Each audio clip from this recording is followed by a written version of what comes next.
Hello and welcome to Reading Sunday. I really missed everybody last week. At the same time, I was able to go ahead and get some extra writing done, so that's really good. So I've finished chapter 12 at this point, working on chapter 13. I was really feeling like I was 5 chapters ahead until I realized that 9, 10, 11, 12.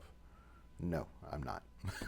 So anyway, I'm an engineer, so you would think that I would be able to count. Anyway, crazy. Fun stuff though. We're also trying out a new rig today. So I've got this contraption that can work with the pad that puts it more in the frame that I'm normally used to.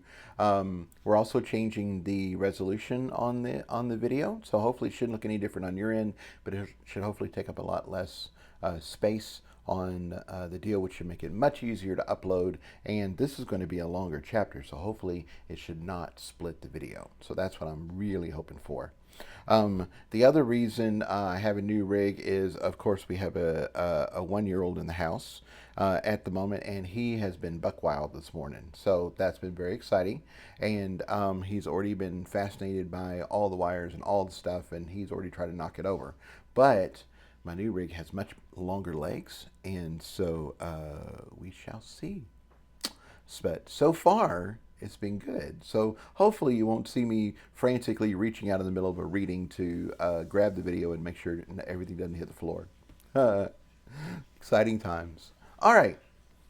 Okay, so let's see. So last time we had arrived at the point to where Jason and Annabeth had gone through the portal. They had arrived at the landing area, and the boy had said, "Hey, there's a faster way through the mountain. I can lead you." And his pop had showed up and said, "Adventures are not to be trusted." Okay, so I'm just going to read just a little bit from the past chapter, and then we're off and running. He sounded very stubborn, and I was pretty sure that no matter how much we assured him how harmless we were, he wasn't going to let his son go with us, unless I did something drastic. Chapter 9, Quest. If you know our power, then you have to know that we can help as well as harm. I gave him a piercing look. I am a healer. If I fix your leg, then a wrong will have been made right. In exchange, you will agree that we are not the kind of people that would harm a child, and you will let your son be our guide. Annabeth was humming again, and her pink magic settled all over him. He glared at me, but I confidently returned his gaze. He glanced at Annabeth, who beamed back, and he glared back at me, holding tight to his son the whole time. "Can you really heal Papa?" the boy asked. "I think I can," I nodded. "I've healed several centaur llamas, and I've already worked with one apparition. I'm sure he wasn't at your level, but the idea should be the same." "Papa, you have to let them try," the boy pleaded. The man shuffled his feet instead of giving a hard no, and I knew I had him. Annabeth picked up where I'd left off, and between her and the boy, they wore his Papa down. I was already using my magic sight to explore his leg and see what type of damage I was dealing with. It was easy enough to see where the problem was. His overalls looked good cosmetically, but at the detail level, it was all off. Someone had put a patch, about 6 inches wide, around his whole leg, and I guess it had healed from there. It was like putting duct tape on a hole in the wall, though, as it did not actually fix the problem. I walked over and sat down in front of him, as he grudgingly, but hopefully, agreed to our terms. I closed my eyes and touched his leg, but I still couldn't see inside him. He didn't exactly have an aura, but his magic was holding my sight at bay. I realized he was going to have to swear to me, so I took a brief moment to put the words together in my head. "Do you swear to open yourself to being healed? Will you allow me to see, touch, and modify your leg to make it whole again?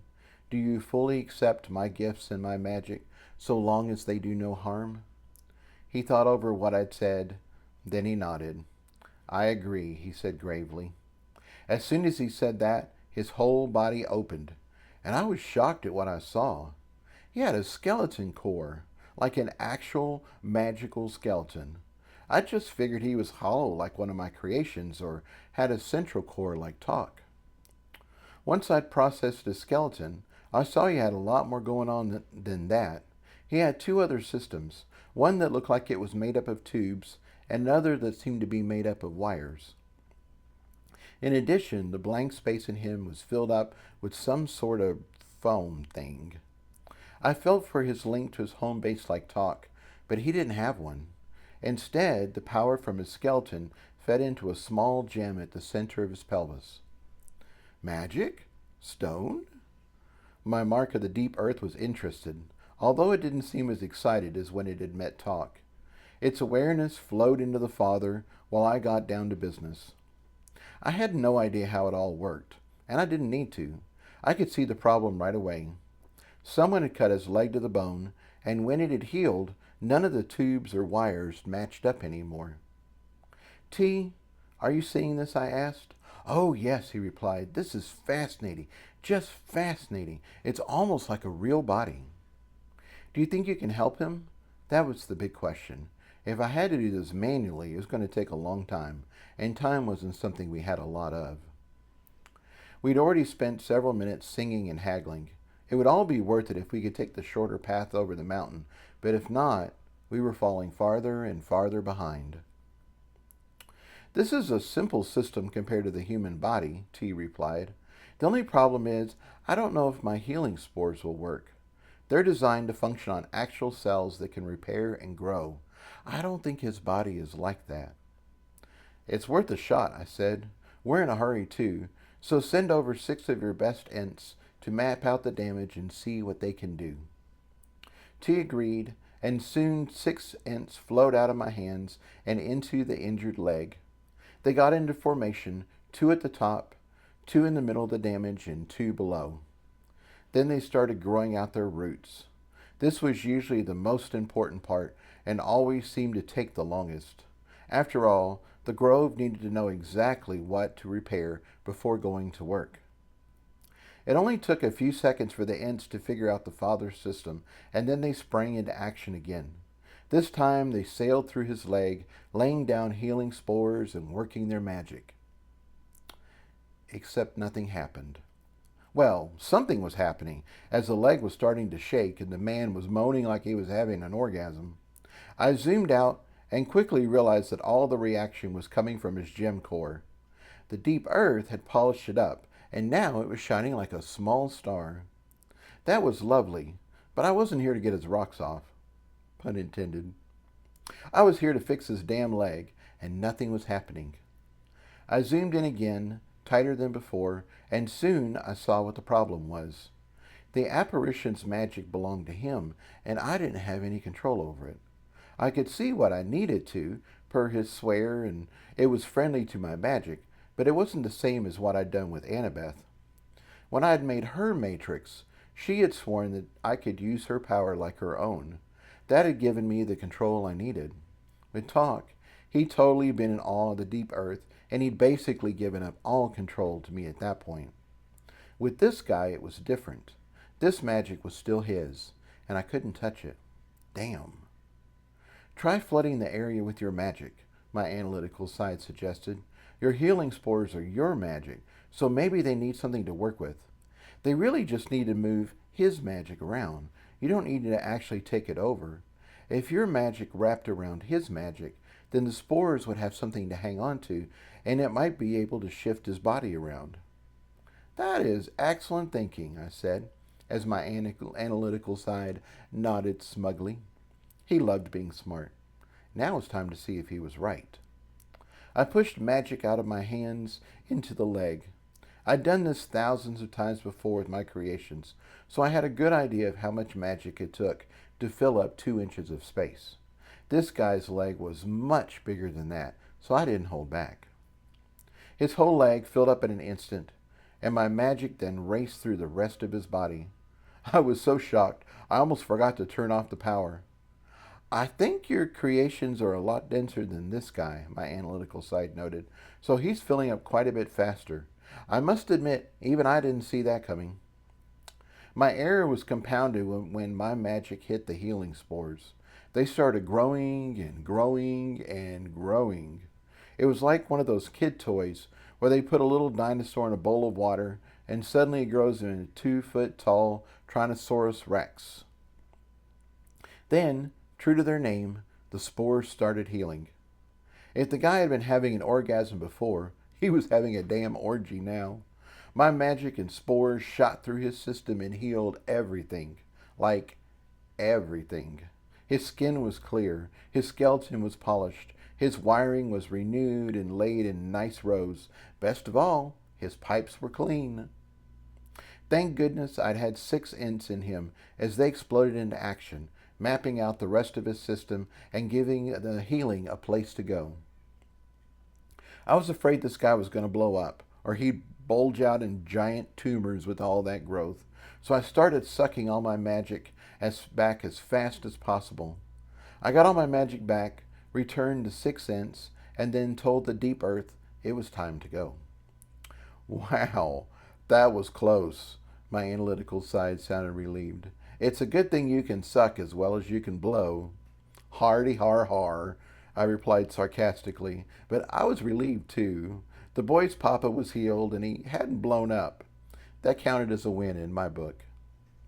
I opened my eyes and got to my feet. Everyone was staring at me, even Annabeth. How does your leg feel now? I asked as nonchalantly as I could. I tried to look like all this was normal. All my patients spaz out and have a religious experience while being healed. It's, no big deal.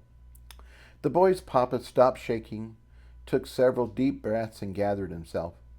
Then he took a step, and his face bloomed into the biggest smile I'd seen in a long time. It's good, he said in wonder. Then he took another step, then another. Suddenly he was running around the staging area, whooping with joy. He even jumped a few times just for the heck of it. He skidded to a stop by his son again. They hugged each other, and the happiness was palpable. Then he saw us smiling, and he tried to put his game face back on again. It's good, he repeated, shaking his leg thoughtfully like he was trying to find something wrong with it. Ah, hell. He gave up trying to be cool and just beamed at us. It's really good. Thank you. I think he'd have said more, but we were still adventurers after all. My name is Jason, I said, and this is Annabeth. My magic had been all up inside him. It only seemed right to introduce ourselves. My name is Ank, and this is my son Ank. They were both named the same. That wasn't confusing at all. Regardless, we shook hands, and then Annabeth got us back on track. Ank, I'd love to stay and hear more of your story, but we need to make up as much time as possible. I know we may not look like much, but our freedom depends on us doing well in this tournament. I promise you that we will take good care of your son, and he will come home without a scratch on him. So with your permission, we need to get going. You have done everything you promised to do, Papa Ank said. I don't think I've ever felt this good before. You've gone above and beyond what was asked, and it's only right that I balance the scales. He turned to his son. Take them on the second path to the mountain gate. Either Eyelid or Elit will probably be on duty. Tell them that I said to let these two through with no toll and no hassle. Once inside, show them the Adventurers Hall first, as they will certainly need to know where that is. He paused to give us a knowing look. Had he just given us some sort of clue? I started to ask, but he shook his head quickly and kept going. From there, take them to Otug's warehouse. Let him know I sent them, and he should get them his special rate. If they finish up quickly enough, then take them to Indiffy's. She has one of the best quests in the city, although you wouldn't think it to look at her. His son nodded and seemed to know what his dad was talking about. Annabeth poked me with her elbow and gave me a gleeful grin. It sounded like we'd just gotten hooked up.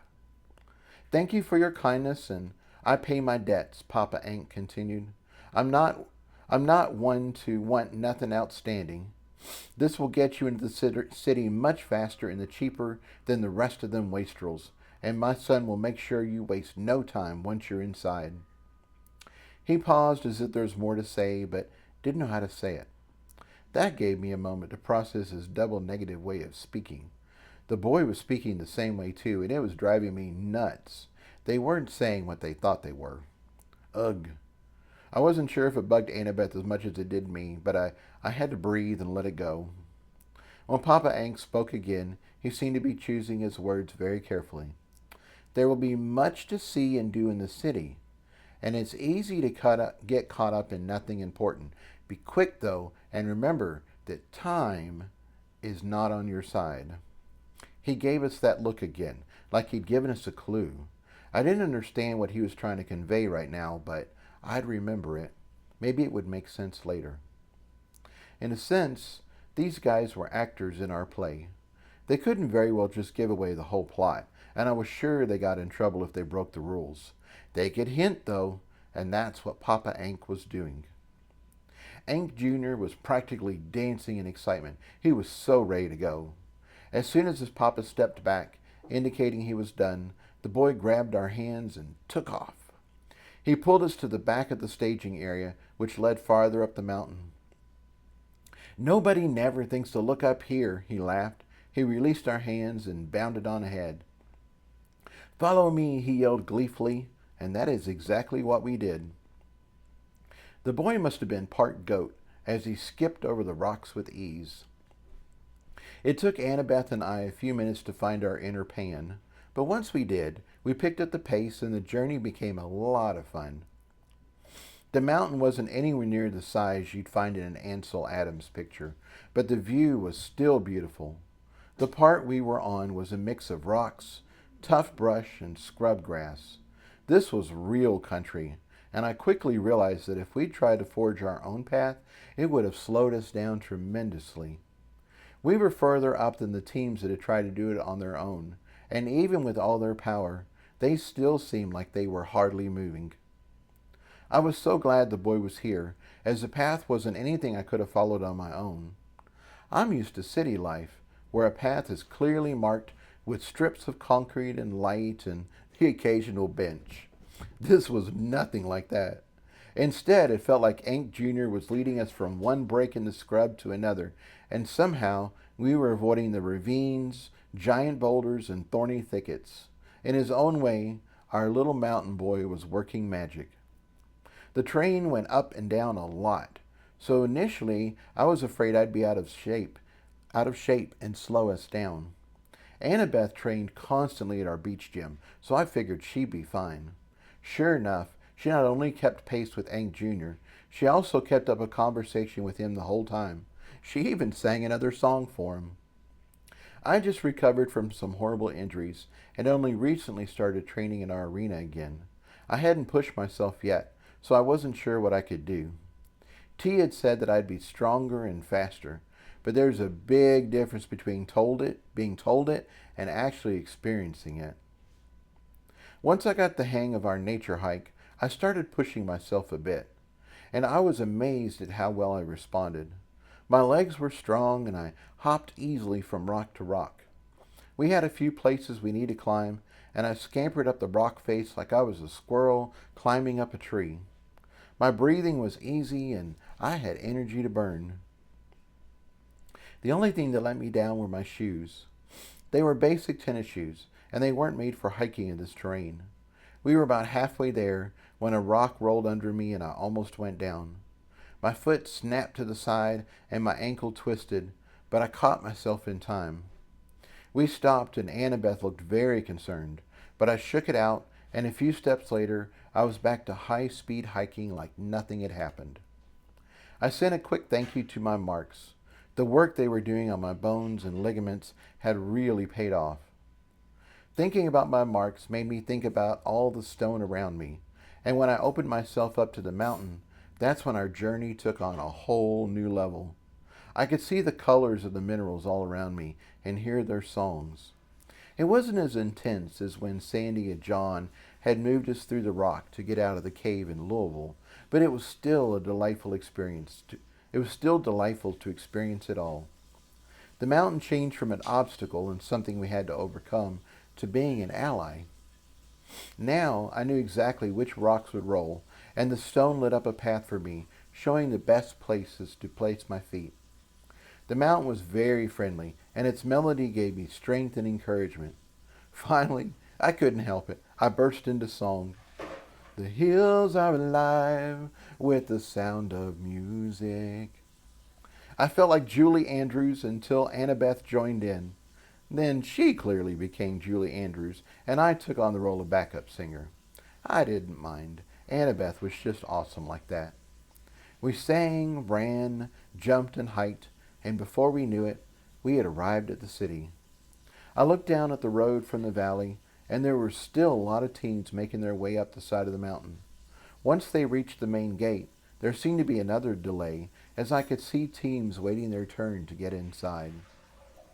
We didn't have to deal with any of that. Or we didn't have to deal with any of that. Instead, we arrived at the city from the side, and Ank Jr. led us to a much smaller entrance. It wasn't even a real gate. It was more like a door that was big enough for one mounted person or a small cart. There was a guard at the gate, although he seemed more interested in staying in the shade and leaning against the wall, rather than monitoring who was going in and out. He still perked up when we arrived and demanded we pay his toll or go around the front. Ank was having none of it. He told Elit that Papa had said we were to go in with no hassles, and if he had a problem with that, then he could take it up with Papa. Elit blustered and tried to do his guard thing, but Ank took our hands and pulled us into the city behind him. Ank might be young and small, but he was a force of nature. Elit didn't stand a chance. As soon as we were inside the city, I felt like I could relax a bit. It was now official. We weren't in last place anymore. The city itself was clean, beautiful, and full of character. This had to be an actual city, not just a set piece for the tournament, as there was so much daily life going on all around us. There were shops selling hats, shoes, clothes, candies, medicines, tools, and so much more. There were street vendors with their booths parked in the middle of the road, selling tasty treats and specialty items. I felt like I was in one of those Italian cities with winding cobblestone streets, cheerful people, and a sense of adventure and history everywhere I looked.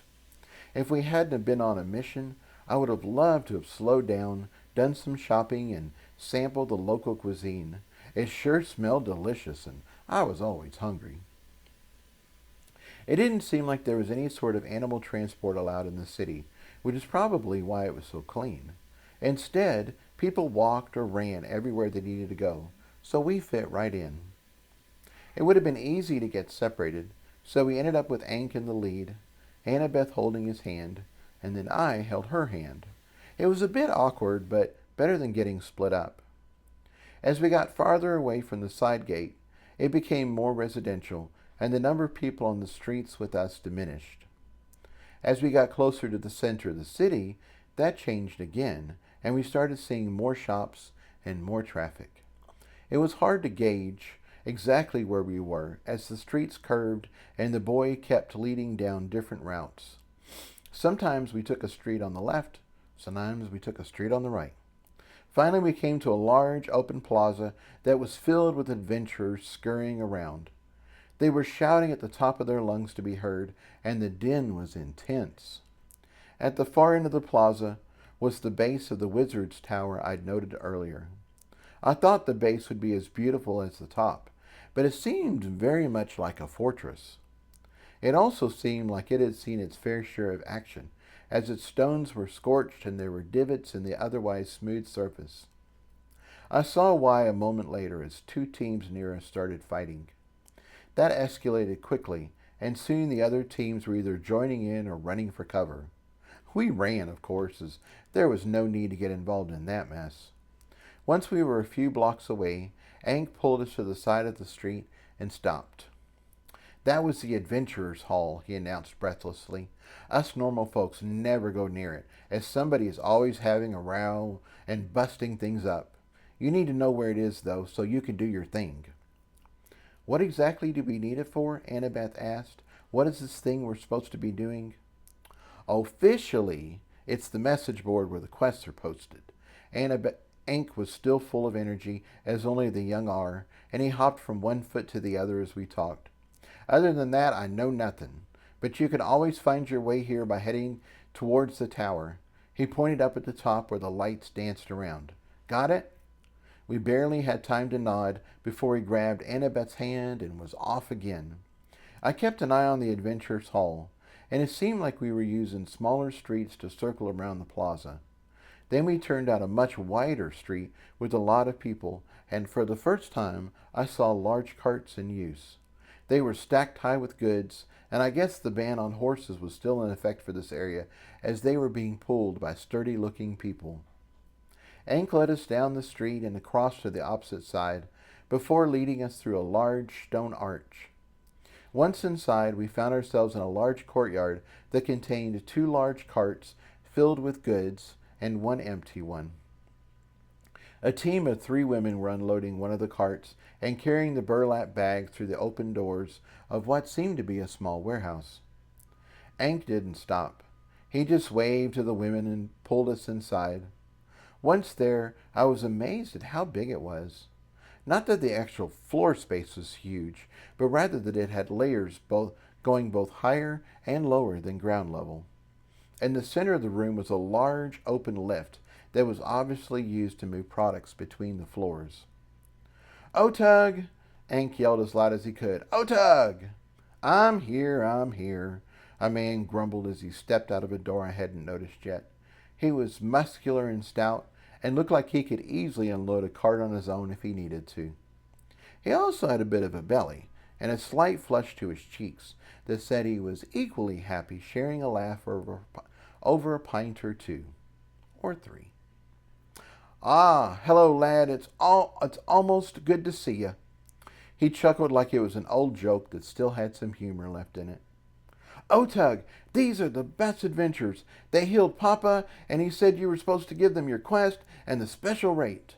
Ank was frantically shouting in excitement, and his words tumbled out so fast I could barely understand him. Otug made a shushing motion with his hands and took a moment to look us over. "I can see they're adventurers," he said, "although they seem to be missing a few people. Now, what's this about your Papa?" Ank told the story about Annabeth singing and me healing his papa's leg and us hiking over the mountain and the fight at the Adventurers' Hall, and now we were here. He barely seemed to breathe, he was talking so fast, and the whole story seemed like one run-on sentence. He performed our journey too, including shaking like his papa and moaning all crazy-like. He made it look more like I turned his papa into a zombie rather than healing him. I guess Otug was used to the boy as he nodded and seemed to keep up with the story. "I finally got some adventurers to help me, and I'm supposed to give them the special rate?" he asked Ank when he was finished. "Yep," Ank replied cheerfully. "Papa said." Otug sighed like Papa Ank was personally reaching into his pocket and taking his money, but he still nodded and pulled a device that looked like a lantern off the wall. "I guess there's no help for it," he grumbled. "Follow me and I'll show you your quest." He turned and led us toward a set of stairs on the side leading down. "Wait," Ank suddenly called. "We need to square up. You owe me 3 pearls." Annabeth looked at him in surprise, and I guess he realized he sounded rather demanding and hurried to explain. "It's just that quests are hard and adventurers die all the time," he said quickly. "Not that I think that you're going to die, or I hope you don't die, and I don't want you to die. You're too nice." He trailed off and squirmed in embarrassment, as only young people can. He looked cute as a button, though, and Annabeth just laughed and gave him a big grandma hug. "I don't want us to die either," she said as she tousled his hair. "We agreed to 3 pearls for your service to lead us to the city, and you've done that. It's only right that you're paid for the wonderful job you did for us. It's truly been a pleasure spending time with you." She beamed at him as he suddenly looked embarrassed at all the extra praise. Annabeth had regular money but no pearls, so I stepped forward to do the actual transaction. "I assume you can transfer funds through the bank," I said, holding out my wrist. "Oh," his little face fell. "Is that all you have? You don't have regular pearls?" "I thought bank pearls counted as regular pearls," I replied, feeling confused. "They are," he said. "It's just that if you pay me through the bank, then everyone's going to know what I got, and they will get their cut first. If you pay me with physical pearls, then I get to keep them. He paused thoughtfully. Well, I'll still probably give one to Papa, but I'll get to keep two. That sounds a lot like tipping waiters back in the regular world, my analytical side said thoughtfully. If they get cash, they can keep the entire amount. If not, it gets taxed and split with the bar staff and the food runners. Sometimes the management keeps part of it too. That makes sense, I replied, and I'd certainly give you actual pearls if I could. Right now, though, I don't have any on me, and I don't have any way to make them myself. Ank looked downrightly dejected. Just how much were taxes around here anyway? If you complete my quest, I'll pay you in physical pearls, Otug spoke up. That's the only way we're allowed to reward quests anyway. That seemed curious. Why would we only get physical money? Probably because you gotta keep it just as much as you need to earn it, my analytical side chimed in again. This way, if you fight another team and beat them, you get to keep their pearls as a reward. Ah, that sounds right, I replied. That means we don't really lock in our gains until the main quest is over. Another thing to consider, too, is that a team might find it much easier not to do any smaller quests at all. My analytical side was speaking in his best British voice. He loved going all Sherlock Holmes and figuring things out. Instead, they'll just beat up weaker teams and take their money. You definitely need to be careful when you leave here, as you might be a target. You are so smart, I said, and tossed him a Hershey's kiss. He looked so happy, I tossed him another one. Even imaginary kisses are good. I quickly filled Annabeth in on what I was thinking, and Oteg nodded in agreement. That is very true. My job is just to reward the adventurers, but I've seen them get mugged as soon as they leave here. It certainly pays to be careful. I know we're talking about this a bit early, as we haven't even done the quest yet, but is there a back way out of here? Annabeth asked. I think we can work something out, Otug replied. Then he turned to Ank. Now, young man, you have a choice to make. Do you believe in these adventures you brought me, or no? He leaned down and peered at the boy intently, like he was testing them and he'd better not fail. If no, then be wise and take your pearls now any way you can get them. If you believe in them, however, then be patient. If they are as good as you say, then you will have your physical pearls soon enough. Ank didn't even hesitate. I believe in my girl, he said grandly, patting Annabeth's arm like he was patting the hindquarters of a horse. She's an adventurer, and she's got what it takes. I barely held back a snicker, and Otug had to cough to hide his smile. Annabeth just took it all in stride, pun intended, and gave him a grandma hug. She had grandchildren, so I guess she was used to kids saying sweet things in odd ways. Good, Otug continued. Now let us be on our way. We don't have all day, and there are other matters I need to see to.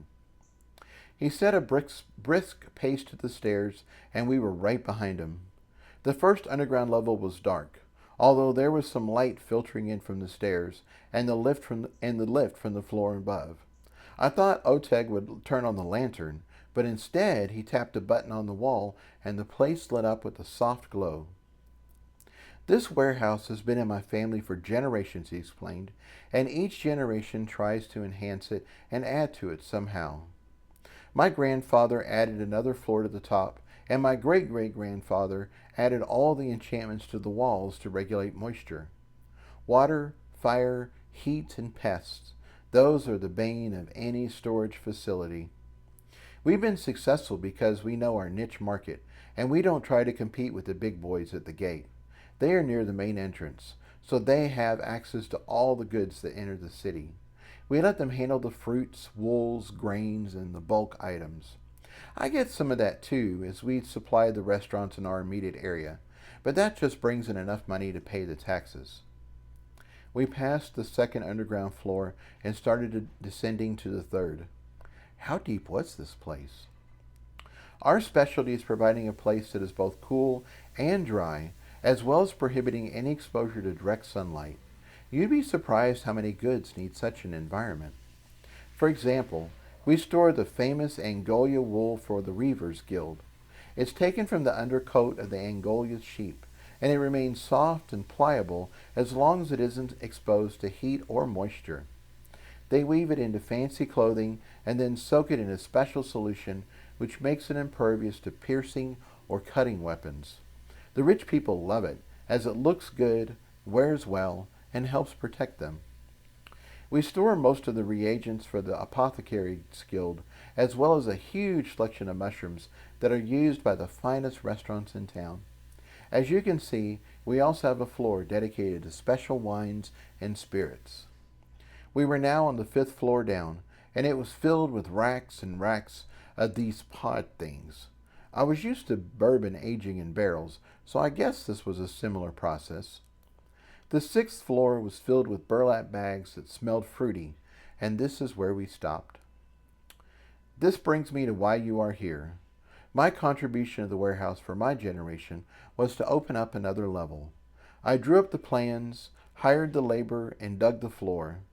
The stonemasons set the walls, and I was all ready to get them enchanted when I ran into a major problem.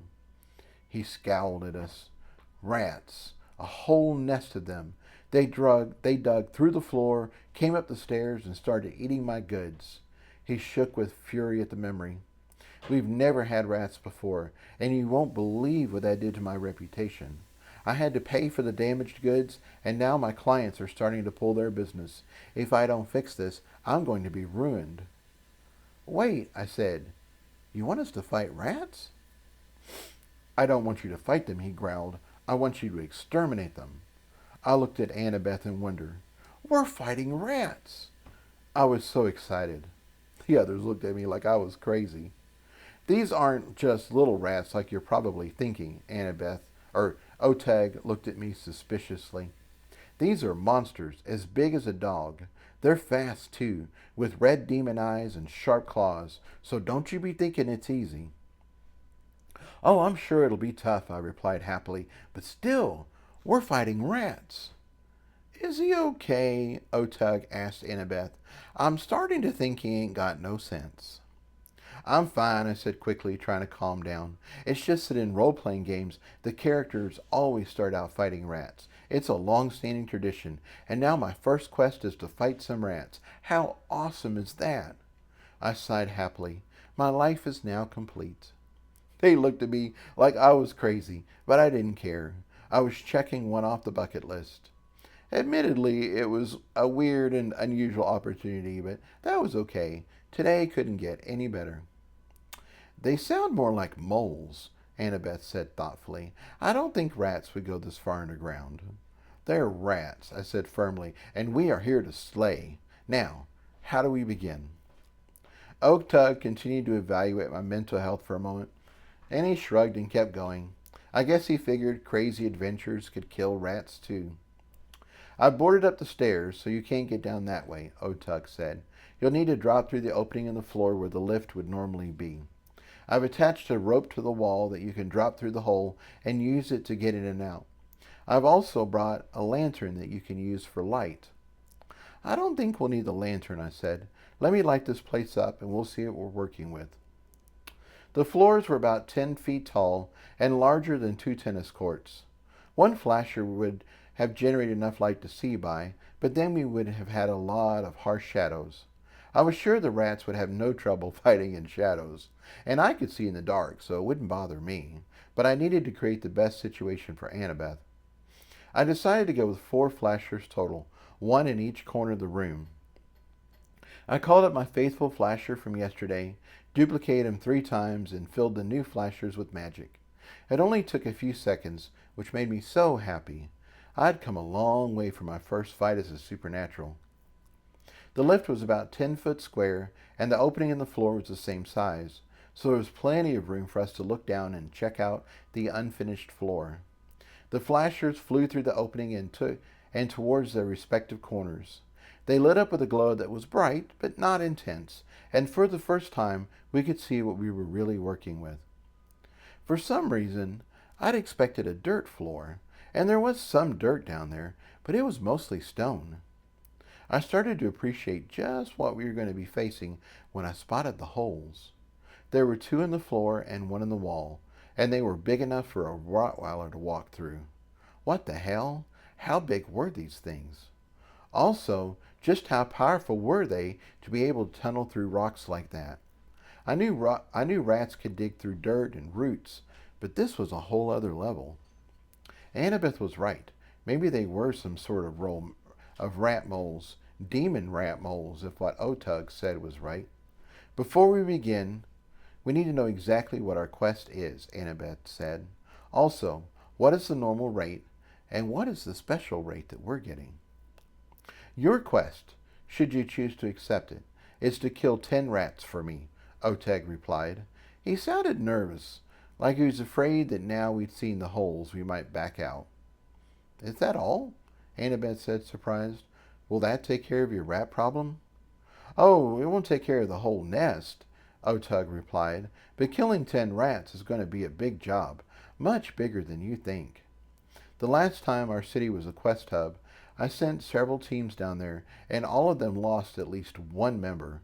2 teams lost everyone. As for your rate, I'm allowed to offer up to 2 pearls per rat.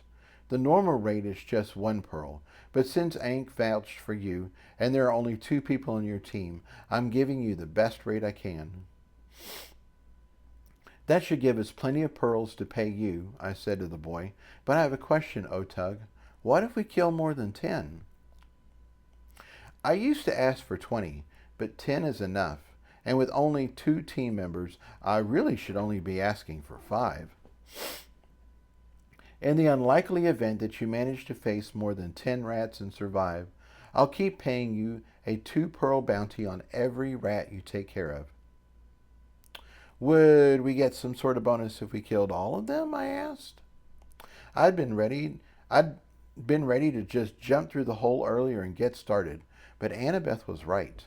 We needed to know all the parameters before we got started. Maybe fighting rats would be impossible for us, or maybe we'd figure out a way to kill them easily. Regardless, it was good to know what the stakes were. If you kill them all, then I'll pay you a 200 pearl bonus. You'll know you've gotten them all if you fight the big one. He seems to be the king of the nest. Now, I've spent enough time here, and I need to go. I'll be back later to check on you and see if you're still alive. If you get finished early, you can bring their tails as proof of kill. I'll pay according to how many you collect. He paused and looked at us expectantly. Annabeth looked at him, and then we looked at each other. Then we shrugged and looked back at him again. Otug sighed. You are new adventurers, so I'll tell you this once. He paused to make sure he had our full attention. Always seal the deal, he intoned. Always, always, always seal the deal. He looked at us like he'd just imparted the words of heaven. Regardless of what you heard, or thought you heard, nothing is locked in for sure unless you seal the deal. Without that, nobody on no quests are required to stick to what they said. Most will, of course, as we're tied to a business or location and don't want no troubles. But you should always get in the habit of sealing the deal and then reviewing the deal before you walk away. Ank here requested the special rate for you, and I told you I'd honor it. But I'd be perfectly within my rights as a citizen and quest giver to only give you 1 pearl per tail once you'd completed your task. I like to keep things simple, so I wouldn't do that to you. But some characters you meet will delight in tweaking the details to suit themselves. You'll end up doing more work for less money unless you seal the deal. Got it? That was excellent advice, and we both nodded seriously. Thank you for schooling us like you have, Annabeth told him. We probably didn't have to help us at all, and yet you are. It is much appreciated. Annabeth gave me a questioning look, and I nodded that she should continue to take the lead. 10 rat tails complete the quest, she stated clearly. The bounty is 2 pearls per tail. Should we clear out all the rats, including the Rat King, we get a 200 pearl bonus. Are these our terms? She spit on her hand and held it out. I see you've already hung around Ank too long, Otug laughed. While that is one way to seal the deal, the best way is just to tap stamps. He held out his wrist, and Annabeth quickly wiped her hand on her pants, and then tapped stamps. The advantage to doing it this way is the bank is now a witness to the deal. You can review what was agreed upon at any time, and should there be any ambiguity, the bank can step in and settle the matter. That sounded like a much better way of doing things than hand spitting. Do we need to tap stamps too? I asked. I didn't want to find out later that only the rats Annabeth killed got the special rate. Nope, Otug shook his head. You don't need to do no tapping. You're a team, so every member of the team is also bound by the agreement. Did you get that? I sent a quick thought to my bank crystal. The deal has been received, the bank crystal stated. However, I would like to point out that Otug threw in an extra clause just to see if you were paying attention. Oh? What does it say? I asked. The rate for the first 10 rats is the same as noted. The bank crystal flashed the agreement up on a scroll in front of me. However, if you ask for it, any rat after that point will be paid a bounty of 3 pearls. To get this special rate, you must repeat the following phrase. I mentally chuckled when I read it, then returned to real life and addressed Otug. Otug is wise. Otug is kind. Otug is also exceptionally good-looking and generous beyond his means. We gladly accept the special rate. Annabeth looked at me in surprise, but Otug just chuckled. Well, that was certainly quick. I didn't expect you to notice that until you were done. Since I am wise, kind, and oh so good-looking, I will now give you the special rate. A little flattery, no matter how prompted, never hurt nobody. He continued to laugh at his own jest as he put his arm around the boy and started leading him away. Ank, you can come with me and help upstairs. Adventuring is dirty business, and it's not something you should see. You can come back later. Ank protested, but Otug was firm and kept moving him along. Once they left up the stairs, I relaxed a bit. I had no idea what we were really getting into, and if we failed badly, I didn't want to have an audience watching us. Annabeth also looked like she'd relaxed a bit as she turned to me. Okay, team leader, how do you want to play this? I'm the team leader now, I asked playfully. Of course, she played back. I'm just the muscle in this outfit. She flexed like Arnold and then struck a kung fu pose. That cut the anticipation a bit and we both laughed. We both quickly settled down, though, and started thinking it through. I have the better shield, I said, so I think I should go first. If I get completely overwhelmed, you can always jump down and come to my rescue. If it's more than I can handle, I'm still able to run around, throw down the rope, and then haul me up. I'm sure the rats can't climb up the walls and across the ceiling or jump this high. If they could, Otag would have already boarded up this opening. So I'll be your knight in shining armor, Annabeth quipped. You know it, I smiled. I'm always glad you're here and have my back. Annabeth was keeping it light, which I appreciated. Now the others were gone and it was actually time to fight. I was starting to feel a little nervous. Nervous was good, though. Nervous was just another form of excitement. I could use that. I jumped up and down for a moment to get my muscles warmed up and then did a couple of quick stretches. If I cramped up or pulled a muscle while I was down there, it might get me killed. Ready? Annabeth asked. Ready, I replied, and jumped through the hole. I caught myself on the edge with my fingers to slow the fall, and then gracefully dropped the rest of the way. I hadn't done anything yet, but my entrance felt good. I felt light, strong, and powerful. Dropping 10 feet was nothing. Annabeth's anxious face peered into the hole as I looked around. It was a big, empty floor. There were no rats for me to fight. I stomped the ground and made a bit of noise. Then I waited. Nothing. I took a moment to consider my creations, but I wasn't sure what I was facing yet, and none of them seemed helpful. Belchers made a lot of noise, but I had hoped to only fight one rat at a time. If it made a ton of noise, I might get swarmed by all of them. Bashers were great for locking mages inside their own shield charms, but these rats weren't going to have shields. My surfer dudes were my protection for distance attacks, but I doubted the rats were going to throw anything at me. They might be useful in other ways, though, So I turned all 10 of my surfers loose into space and told them to only attack if they saw a way to help. Still no rats. Here, ratty rats, I called softly. Come to Daddy. Really? Annabeth laughed above me. You're a rat daddy now? I'm used to calling cats, I retorted, just as a pair of beady red eyes showed at the farthest hole in the ground. Well, that was better than calling cats. They usually ignored me. I settled into my pigeon stance as we took a moment to stare at each other. Otug was right. It looked like a demon as its red eyes literally glowed in the dark. Damn. Then it walked into the light.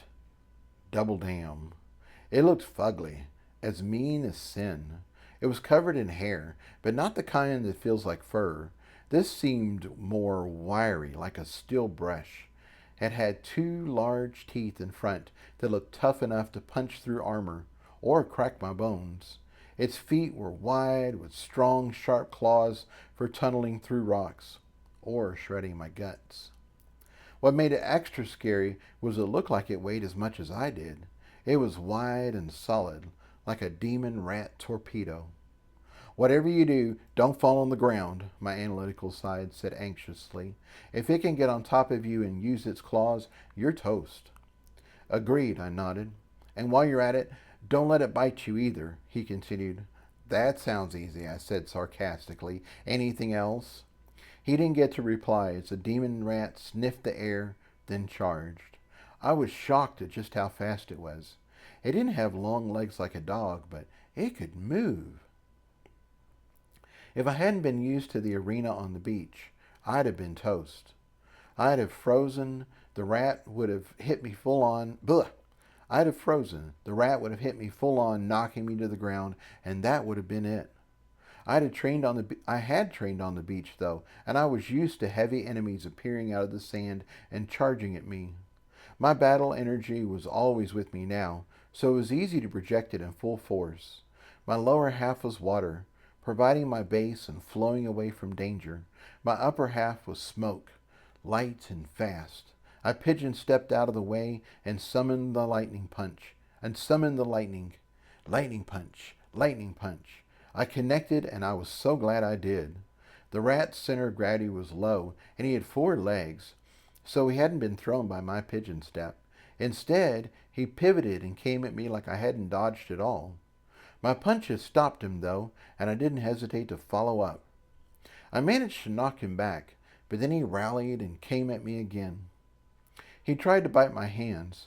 When that didn't work, he tried to claw me. After that, he tried to use his mass and lower center of gravity to charge me again and knock me over. The fight was fast and furious, and if I'd slipped up even once, he'd have had me. I didn't mess up, though, as I redirected his charge and held off his claws. If I had been a regular mage, I probably would have gotten winded and started to slow down. Teen and his grove had transformed me, though, and as we fought, I warmed up and got even faster. I was hoping the demon rat would slow down first, but he didn't. Instead, he redoubled his fury and came at me even harder. As the fight dragged on, it seemed like we were evenly matched. My punches stopped him, but it wasn't enough to really hurt him. On the other hand, he couldn't get around my offense to attack me. I was in the greater danger, though. If he figured out a way to bite me or claw me, then I was going to find out real quick just how good Red and the Hex Network were. Increase your punching power, my analytical side demanded urgently. I'm giving her all she's got, Captain, I reported sarcastically. I wanted to say more, but the fight was taking all my attention. Your force runes, they aren't at full power, he said, ignoring my sarcasm.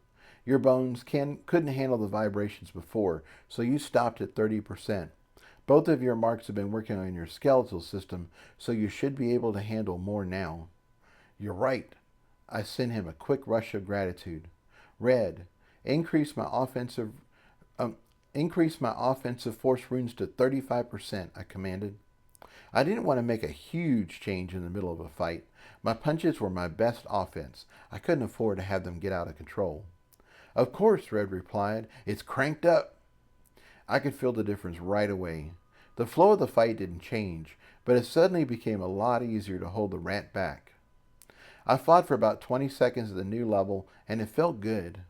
They may not sound like a lot of time, but in the middle of a fight, it's an eternity. My bones felt solid. They seemed to be handling the new stretch just fine. My muscles felt powerful too, and my timing was still on point. My timing was everything. Tyler had shown me the technique of relax and tense on contact, and that was what allowed little skinny me to block and hit like the big boys. Relaxing and moving with pure intention allowed me to move at speeds that seemed impossible. Explosive power applied at the point of contact allowed me to hit with a force much greater than my small frame would suggest. Adding all that to the power of a perfectly tuned force rune had allowed me to go toe-to-toe with mages many times my senior and take them down. However, this damn rat was turning out to be tougher than a centaur llama. Part of it was that it had such a hard head. My punches weren't knocking it out. Part of it is that the rat was too fast, and I couldn't attack it from the side. If I could have hit it in the ribs or pummeled its soft organs, this fight would already be over. Red, bring my attack runes up to 40%, I commanded. You got it, he called back. Thump that rat bastard. I was now hitting a third harder than before, and I still felt good. I was feeling great until I saw a new set of beady eyes peering out of a hole. I couldn't wait any more. I needed to finish this rat off now, before its companion joined in the fight. Red, 45%.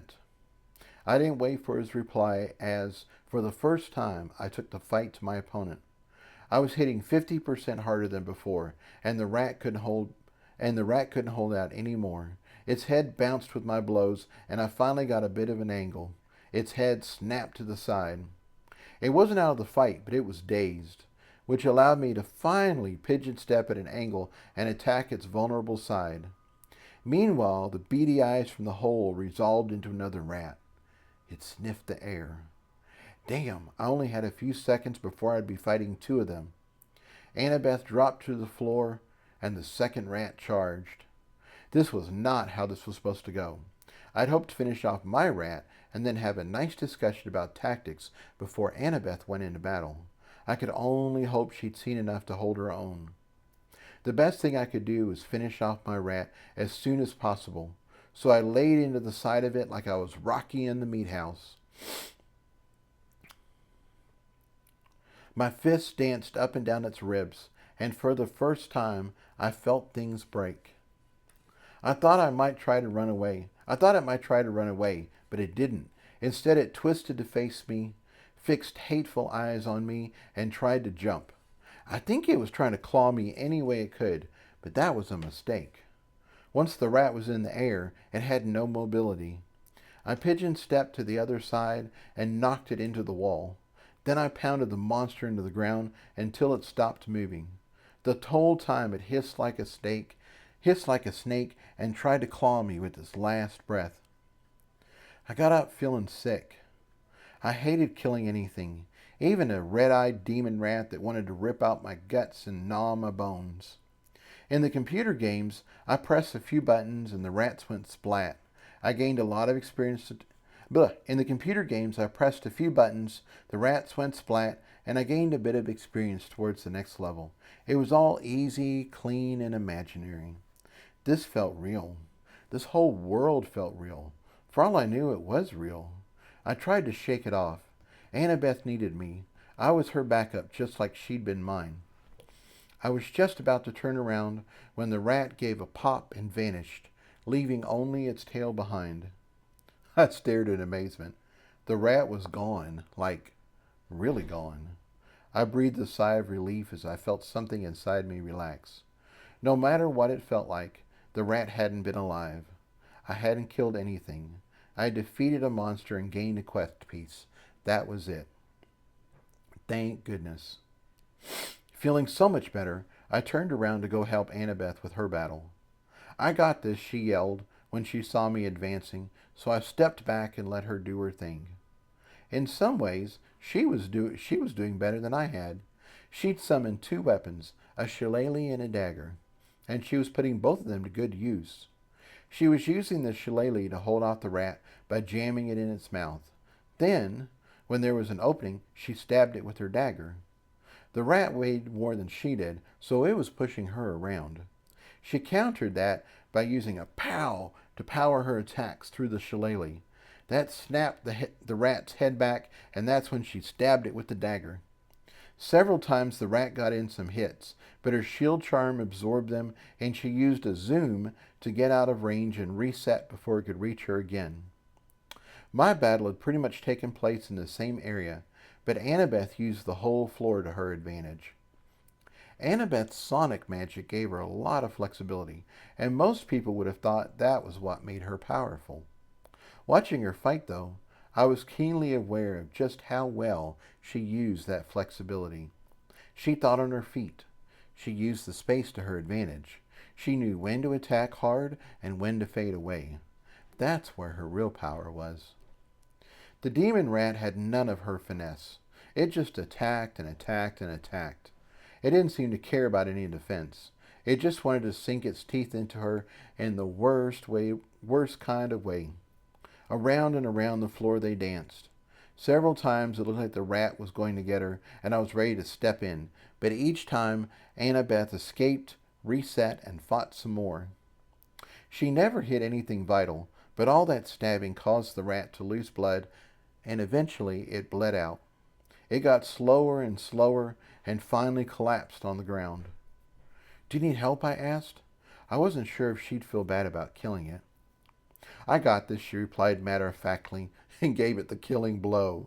Damn, Annabeth was tougher than I was. Her kill looked a lot worse than mine had, as there was blood everywhere. There was blood on the floor, on the walls, on her weapon, all over her. She looked a bit like Carrie on prom night, and that was not a good look. My face must have shown just how grossed out I was as Annabeth walked towards me, laughing. "It's not real silly," she said, and flicked a bit of blood my way. I had screamed like I was a vampire, and she'd just thrown holy water. I didn't want that shit on me, so I got the hell out of the way. She got a wicked grin on her face as she licked a little bit of blood on her hands. She smacked her lips dramatically, like she was a chef tasting a new ingredient. "Tastes like cherries," she said brightly. I made retching noises and threatened to throw up on her. "I told you, it's not real," she laughed as she danced back out of range. Then her rat went pop and just vanished, leaving its tail behind. "See," she said brightly. I just shuddered. Annabeth was always so cheerful. Who knew she had a dark side? I think she would have teased me some more, but as the team leader, I needed to keep us on track. "Neither one of us had an easy time with our rat," I said. "Let's regroup out of danger and see what we can do better." I pointed to the 6th floor above us. "That sounds like an excellent idea," Annabeth agreed. I looked around for the rope, but I didn't see anything. Surely Annabeth had thrown it through the hole before she jumped down to help me. My magic sight told me the answer, but I had to look anyway. No, Annabeth had not lowered the rope. Well, damn. I guess we were stuck. Annabeth didn't seem concerned and instead walked over to the opening for the lift. "See you up top," she said brightly, and jumped. My mouth fell open in shock as she sailed through the air and caught the lip of the hole with her fingers. A wiggle and a swing later, and she was sitting on the 6th floor looking at me. "Are you coming up?" she asked innocently. Holy cow, she made that look easy. These floors were 10 feet tall, not including the thick wooden beams that held everything stable. That was a long way up. Could I do that? I wasn't sure. I'd never tried. I needed to get moving, though, before I spent too much time thinking about how impossible it was. Before I lost my nerve, I crouched slightly and launched myself into the air. To my utter surprise, I almost made it. Wow! I had that kind of power now? Annabeth's eyes twinkled as she called out encouragement. I focused a bit more, gave it a bit more oomph, and this time I clasped the edge of the floor. I hung there for a moment, feeling how easy it was. Then I pulled myself up, swung my leg over the side, and rolled onto the 6th floor. Easy peasy. Soon we were both sitting on the edge, feet dangling into the floor below. And this ends Chapter 9, Quest. Next one is Chapter 10, Spike. So this is one of my favorite chapters. And next one is a lot of fun. So I'm so looking forward to sharing it with you.